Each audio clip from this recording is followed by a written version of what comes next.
One of the things that happens inside of a divorce is that there's a lot of steps, right? Like you have to Hmm. go through the legal process, and California, you have to be divorced for 6 months. I mean, sorry, Hmm. you have to be together for 6 months while you get divorced before the Yeah. judge, you get the final stipulation. What was your strategy, or what was your steps, or whatever word you want to use inside of describing that moment to go through that process, the legal process Um, especially? I don't think we had a strategy. Both of us, luckily, again, because it was so civil, we both just wanted to make it as clean and as easy as possible. So my ex moved out. Like I've said, I kept the dog. Not mainly because this is going to sound ridiculous, but the dog just likes me more. Yeah. It wasn't a Yeah. fight. It was Let's just be just, honest. let's just be honest. Yeah. No, it wasn't even a conversation. It was kind of a, yeah, Maddie gets the dog. But yeah, he moved out and we just did our best to, when it came to that 6 months of dividing things up, just kind of just be as fair about it as possible. And I let him give a couple of things too, because I felt guilty about getting the dog.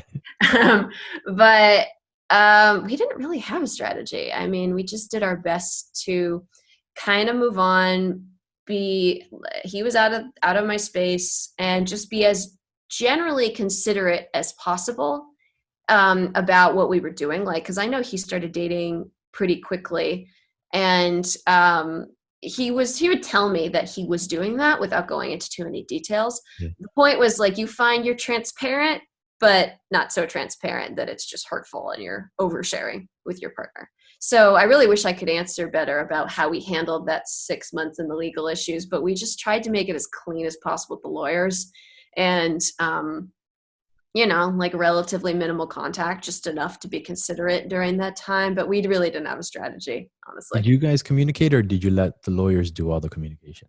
No, we communicated. We were fine with it Did you use because emails or text, or was it sometimes phone calls? it was all the above. All the above. Yeah. Yeah. Well, it was sad more than anything else. So it wasn't, luckily, there was no period where we were both super angry and taking anything out on each other. It was more just, we were both just really bummed. Yeah. So we were able to do the calls, and it was, some people have these really explosive conversations when they're going through that period that are just horrible and angry. So phone calls may not be the best. But in our case, because it was just, we were both just honestly fucking depressed, it was Yeah. completely fine talking all those different ways. What was the legal process like? Oh god, I've blocked a lot of this out. I honestly can't remember. I just Like finding a lawyer, what are some of the steps? Is there anything that you would oh do different? Like if you had to talk to yourself, right? Like if there's the Madeline that's about to go through divorce, like what would you say to her, knowing what you know now? there was a period where the lawyer was definitely trying, I'm trying to remember what it was. The lawyer was trying to push that I get some kind of payment from him, and she wouldn't let it go because it was quote unquote my right by the state of California, and it took like a bunch of emails back and forth for me to have to tell her and set some boundaries and say, you need to back off. I don't need this from him, Yeah. and I don't want this from him. So it's interesting with lawyers where they definitely have a tendency to make it about themselves and about what they can get for you, and you need to make it very clear, not just from the beginning, but all the way through, exactly what you need from the process. And obviously that'll evolve, but in my case, it just didn't, because we just both wanted out as cleanly as possible. Um, so I think you definitely have to set some boundaries with lawyers because they are aggressive. Was there any other emotional spaces that we haven't talked about that you went through? I mean, I would get anger. Um, the good news is that I didn't really have anyone. I don't have a roommate or anything, so the only person I had to take it out on was myself. So I know that what tends to happen during these processes is that some people are so angry that they're angry with their family, they're angry with their friends, they're angry with everybody around them, they're angry in the workplace. It just, they can't help it because they're hurting so badly and they're so pissed about their life falling apart in this way.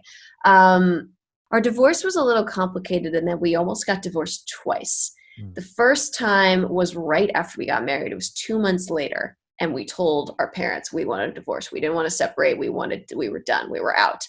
Then my ex went to Europe for the summer, had a little Euro trip. And then when he came back, the reality of the divorce and the life we had together, I think really hit him. And he more or less asked, he really wanted to give it another a try. And then we went to, and I agreed to do couples therapy, but it really was like on him to convince me to try again, because we were mutual the first time, but I'd say it was like 60% him wanting out, 40% me. And then the second time around, it was very mutual, like later on when we decided we wanted to get divorced again. Because once we had done therapy, after a few months, I decided, okay, you can move back in. I more or less said, let's try this again. And then we tried again for another year or so.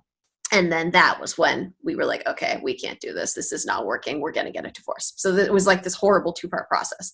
And the reason I'm telling you all this is that my sister and I, during that first period when my ex was back and we were starting therapy, she and I had a pretty candid conversation where she was saying that she basically didn't really trust him, and she just didn't think he was right for me and wasn't sure if I should let him back in my life.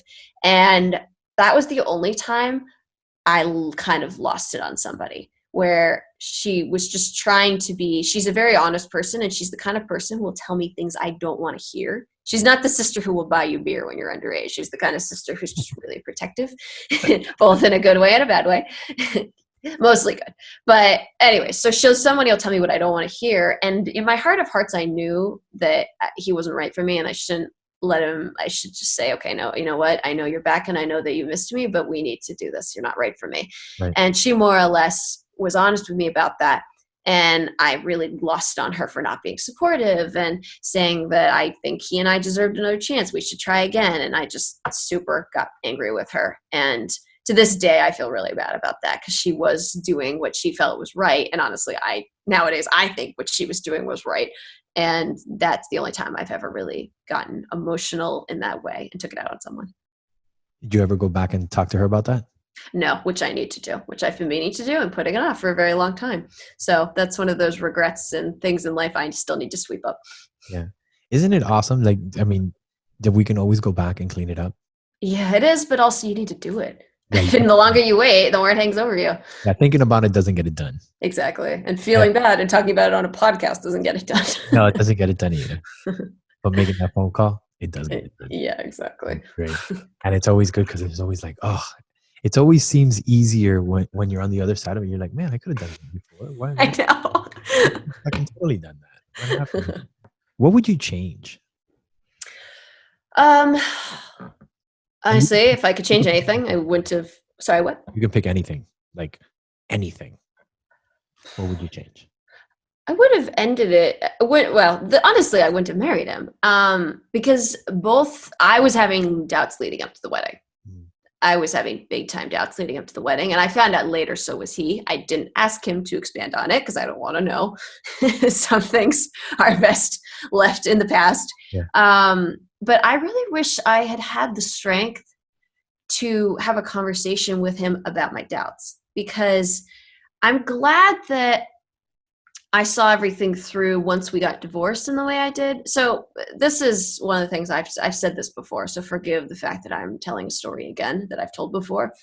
But he and I had that experience where we wanted to get divorced, then we tried to work on it, and then we realized again that it wasn't going to work, and then we decided to get divorced.